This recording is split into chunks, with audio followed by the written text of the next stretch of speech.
Good morning from Panhandle Outdoors with Winston Chester. Panhandle Outdoors, your source for fishing, hunting, and information for folks who enjoy the great outdoors. Now sit back, relax. It's Panhandle Outdoors.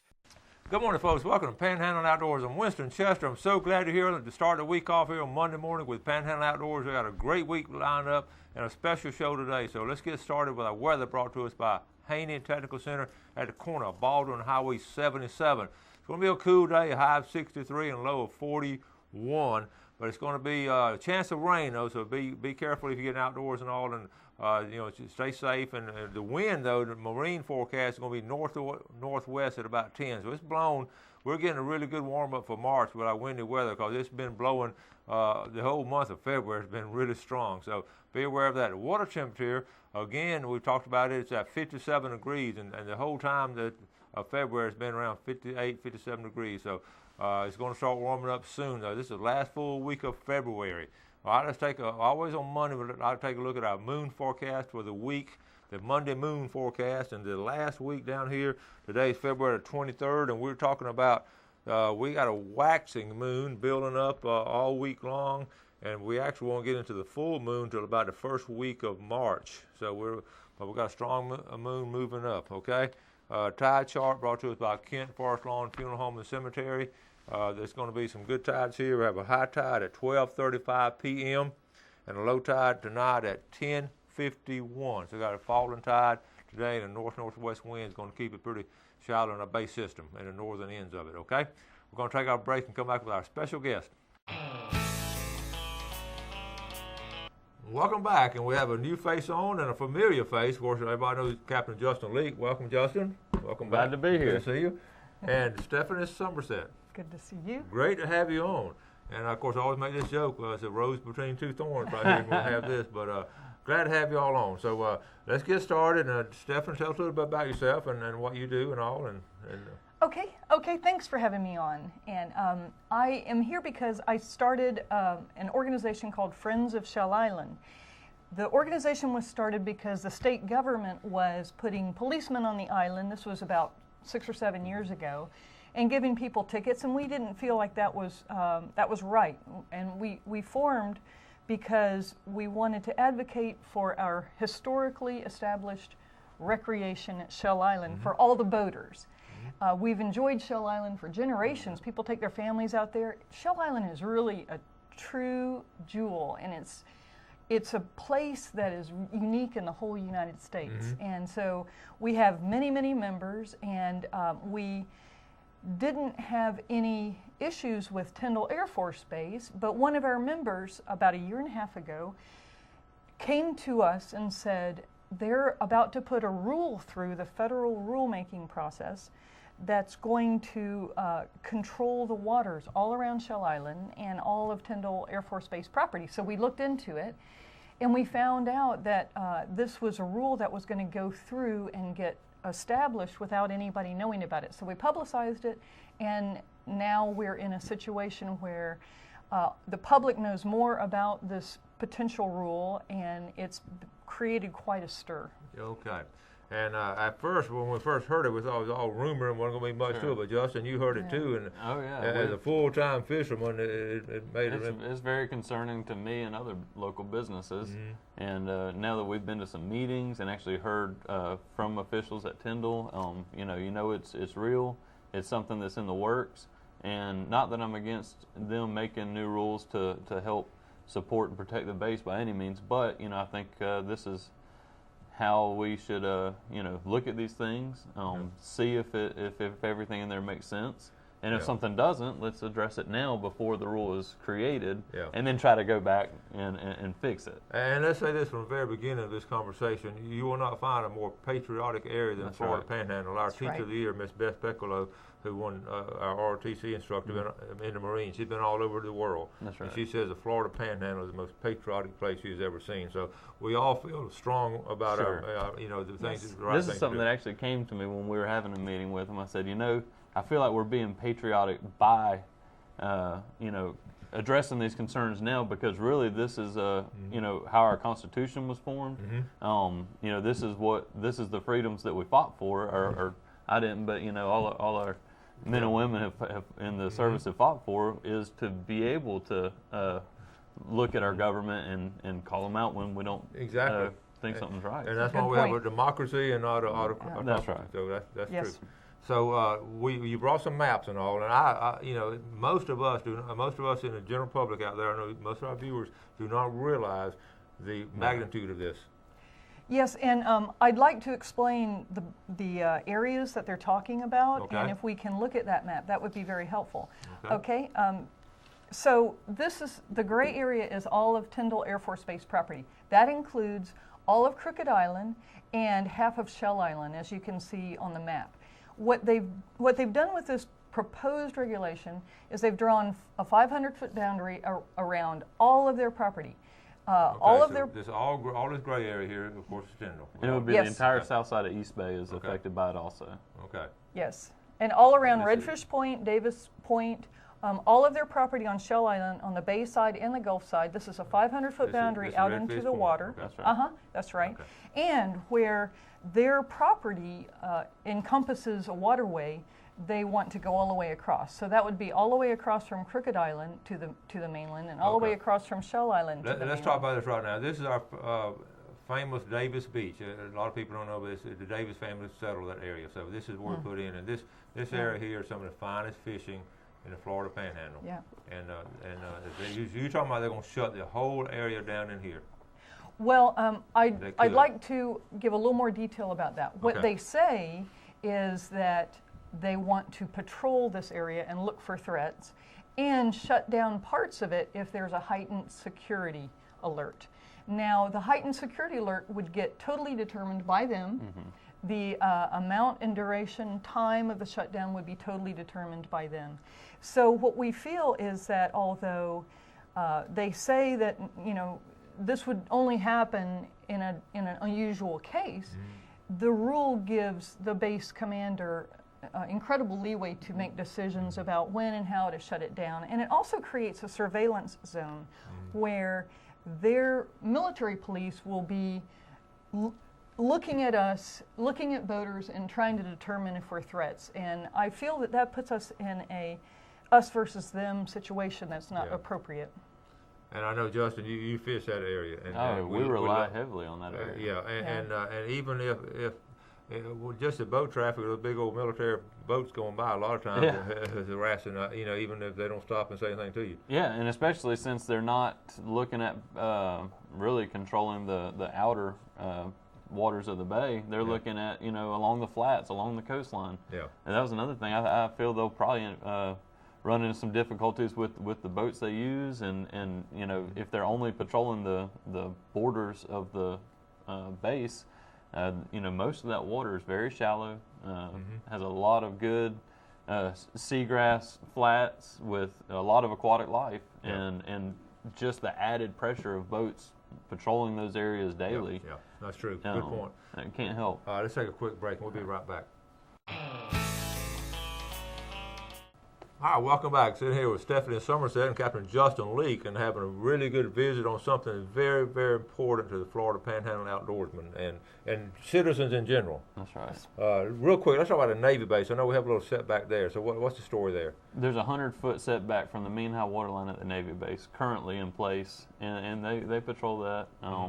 But it is 100 feet, and as a matter of fact, there's some buoys near the Hathaway Bridge where their property starts that kind of show you the buffer, and I don't know why they hadn't, and I think they intend on putting buoys throughout their entire property just to let people know, because it is kind of hard to gauge sometimes how far you are from it. And but you can cast in all different places, right? Oh yeah, you can fish around there. 100 foot is so okay.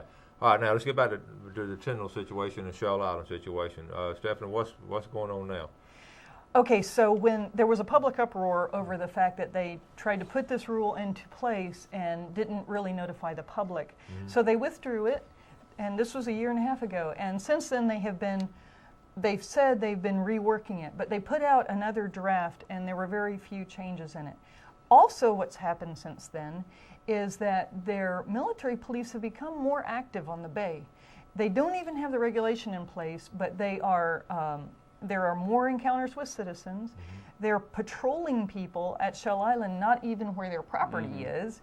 And so we put together all of this information and put it as a complaint to their Inspector General's office, mainly because we wanted answers. We asked in the complaint for them to please come forward and put in writing what their policy is about patrolling civilians, because military police are not really supposed to patrol civilians. There's a law in place that was put in place many years ago called the Posse Comitatus Act that prohibits military police from enforcing laws against civilians. We want Tyndall to please explain how they're going to be complying with the Posse Comitatus Act by implementing a rule that puts the military police out onto our waters to patrol people. Also, there was an incident back last fall where a gentleman was floundering in the Sound at Crooked Island, and the military police called him ashore and asked for his ID. He produced ID, but it wasn't the kind of ID that they were happy with, and they handcuffed and detained him for 3 hours. And we put that in our complaint because we want Tyndall to explain what their policy is in dealing with civilians on waters. And it's our position that Tyndall should not, and does not control the public's waterways. Can you imagine leaving the house one night, going floundering and everything, doing everything right, and all the next thing you're handcuffed. That's right. In America. That's amazing to me. Yeah. I read about that. I just couldn't. It's hard to believe. Yeah. Well, and I agree with both of you. Our organization is a huge supporter of Tyndall Air Force Base, but it's rather ironic that while our armed forces are out all around the world fighting for our freedom, here at home, their base security department wants to take our freedoms away, and that's the beef we have with it. Okay. That's exactly right. All right, let's look at this map here. We've got a new map to show you, and we just put this one on. So tell us a little bit about, and of course everything labeled here, so y'all see where the Tyndall, the old Farmdale community, and it's just historically some wonderful places, and we fished all around. We have oyster bars and some really neat places. You know, Jeff, I'm talking about. Talk about this area right here where Davis Beach is, right down here. Again, I keep going back to it. Well, I think one thing Stephanie was talking about with this map was the amount of undeveloped land that Tyndall has. You know, and they've always been very good with the community. You know, allowing us to use that land to hunt on, to fish around. Right. But they have so much undeveloped land. Why can't they use that to help, you know, survey the area to keep a watch? You know, I think a lot of us feel there's better methods with today's technology. And I know, Coach, you've seen this firsthand too with deer cameras. I mean, come on, we keep tabs on our hunting property with deer cameras. You know, maybe we need to send Tyndall down to C&G and grab a few cameras and keep tabs on what's going on their property. Well, that's not a bad idea. You know, a lot of guys in the springtime also do some surf fishing off Shell Island. Yeah. And so that could be and along Crooked Island Sound, and there's a good beach access at, you know, down there at the east end. We've caught some very nice flounder. Flounder there, and also the pompano. Pompano runs strong. So they could cut that out then if. They could. Yeah. You know, and I think that's something that is up for discussion, is when would they close it? Okay. And there's nothing specific that really tells you when it would, you know, be at their discretion. And we understand, and we know that if there's a big threat to our country, certainly that's going to happen all across America and all the military bases, and we all support that. But you know, on normal situations, that's not right. That's right. Well, and we've studied all of the regulations that military bases have put in place to regulate waterways, and they're very specific and pinpoint. They are typically waterway regulations around a military base involves, for example, a danger zone, like the drone launch at Crooked Island. That's right. And all the boaters understand that, and that's a very specific way to protect people and provide for safety. But it's not the same as this approach they're trying, where they want to simply control all the water around all of their property. And they own 29,000 acres of land, and they occupy less than a third of it. So all we're saying is use your land first to protect the base instead of coming out into our waterways. Yep. I think another compelling point here too is the amount of waterfront property that they're looking to patrol here. What was the exact number? 129 miles. 129 miles of coastline. Yeah. That's almost from here to Tallahassee. Yeah. That they're looking to be able to control at their own discretion. And I think that's something that's different from other, like with the Navy base, for example. That's a small, isolated area. It's all developed, and they use that. They have boats coming in and out. The Coast Guard uses it. The FWC uses the canal there, and I understand that. Yeah. That makes a lot of sense to be able to control Yeah, that. and it's changed a lot. I know when I was doing research for my book here in World War II, during the war, the military worked with the citizens. They That's got right. the citizens to help guard Yeah. the pass and all, and they're just working back. Yeah. That was during wartime. That's right. And in fact, the Raphael family sat out there with their boats, and they all worked That's together. right. So now it's just the opposite. They're sort of working against us. Well, and who knows the waterways better than those of us who are out there all the time? Yeah. So we would prefer. In fact, we proposed to Tyndall that they partner with people who go out on the water and make us your helpers instead That's of right. instead of your enemy. They have done that. They've done that. Yeah. That's right. In the past. It worked before. Yeah, it sure did during World War II. Yeah. So, all right, we're going to take a final break. We'll talk a little bit about fishing with Captain. Okay? So we'll be right back. Welcome back to our final segment. Let's first do our fishing game forecast brought to us by Mark Coward of Edgewater Beach Realty. Mark's number is 832-6000. And fish are going to be biting this morning at 3:47 to 5:47, so you better hurry and get out there. This afternoon, we're looking at 4:15 to 6:15, so good times there. Speaking of fishing, Justin, or Captain Justin, I always call him Justin. It's hard for me to call I him think Captain. Justin's just fine. Captain Justin. Tell us just briefly what's going on. Okay, February, rain, cold. And then after that, more rain, more cold. Yeah. The water temperature in the bay has been very cold, and along the beach too. Been hanging in the mid-50s here lately. And we've had a lot of a pretty wet February. I would focus my efforts, and this is what we've been doing, finding deeper areas that actually have less moving water. Okay. A lot of times during the summer we're trying to fish points, shallower bars where it actually speeds the water, from the tide movement, speeds the water up.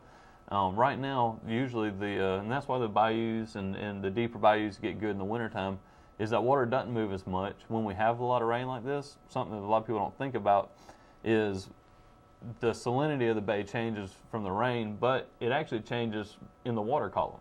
The fresh water will float on top of the salt water. So shallow areas, even if you've been seeing a lot of fish after a lot of rain like this and the water gets real tannic, and the pH will change from the top to bottom too. But that fresh water will sit on the surface. So I would say anything in less than 3 or 4 feet of water is going to be real hard to find fish in right now. We've been fishing deeper water, trying to find some areas where the water's not moving. And there are some fish to be caught, but it is hard. The fishing is hard right now. That's tough. Yeah, it So is. when are you looking for a big improvement? I don't know. A lot of times by the 1st of March, we're thinking about Spanish mackerel and cobias, Right. but I think we're going to be looking a little later than that this year. So I'd say it'd be Interesting. mid to late March before things really break loose. Well, we have to come back on. We're going to talk more about that. All right. Well, right now, let's get back with Stephanie now. We've got a few minutes left. So tell us what's going on now. Okay, so Tyndall withdrew their proposed regulation, and they said they were going to rework it based on public input. They put out a draft which is basically the same as what they originally had. They just tweaked a few words. In a public meeting, they made a presentation, and we've got a picture of their presentation, if we can show that. And if you look at the very top sentence, it says, "Day to day, nothing changes," that Tyndall would be patrolling with no enforcement. This is what they said was going to happen when they got their rule passed. That's right. The rule hasn't been passed, but already things have changed. They're out there patrolling people. They're stopping people. They arrested that fisherman. And so we see that even before they have the regulation, things are changing. And that causes us to be even more convinced that they need to pull back on that regulation and have it not be nearly as broad. And on our website, we put a counterproposal that asks them to use their land instead of our water. And it has a lot of really good suggestions. For example, doing an economic impact study, because 50 area businesses came forward and wrote an open letter to Tyndall asking them to take Shell Island off of this and to put a 5-year reevaluation into it, because it's such a broad, unprecedented rule. And so if you go to our website, you can see our counterproposal. That's friendsofshellisland.org. And if you go into an internet search and just type in Friends of Shell Island, you can see that. And you can also become a member free of charge, and we can give you updates. Also, contact your local government officials about this, your county commissioners, a mayor, anybody that you have contact with, and let them know your concerns. That's right. Something else on the same point was, you know, there were certain things in the proposal, like including Shell Island and the actual island of Crooked, you know, the Bear Islands of Crooked Island Sound and Shell Island. There's no people, there's no structure, there's nothing there but a strip of sand. So that was one of our original questions: is why is this included on the proposal at all? You know, it probably would have gained better liking with the public if it were not included on there, because there's nothing there to protect other than the sand and the sea oats. So that was one thing I think kind of threw up a red flag there. And then also the fact that they would not monitor Highway 98 cutting right through the base as they're, you know, potentially running boaters off the water. Yeah. Well, as outdoorsmen, just, you know, in the past few years, we've seen some of our rights eroded, you know, having to pay at boat ramps now in different counties, and it's just really, it's just another one in going that direction. So we've got to stand up for what we believe in, stand up for our rights. And I thank you for doing it, for taking the leadership and doing that. And Justin, thank you for helping out too. I want to thank Stephanie too. I know she's put a lot into this. It takes a lot of time and research, and if it weren't for people like her doing it, these things would happen without us knowing about it. All right. Well, it's our quality of life that we're trying to preserve. Okay, very good. Thank you for coming on. We'll maybe come back another time. Okay. Sure. Thank y'all for watching Panhandle Outdoors. Now do something good for someone else today, and God bless. Thanks for joining us for Panhandle Outdoors with Winston Chester. Panhandle Outdoors features hunting, fishing, and other activities and information to help you enjoy the great outdoors. Join us next time for Panhandle Outdoors.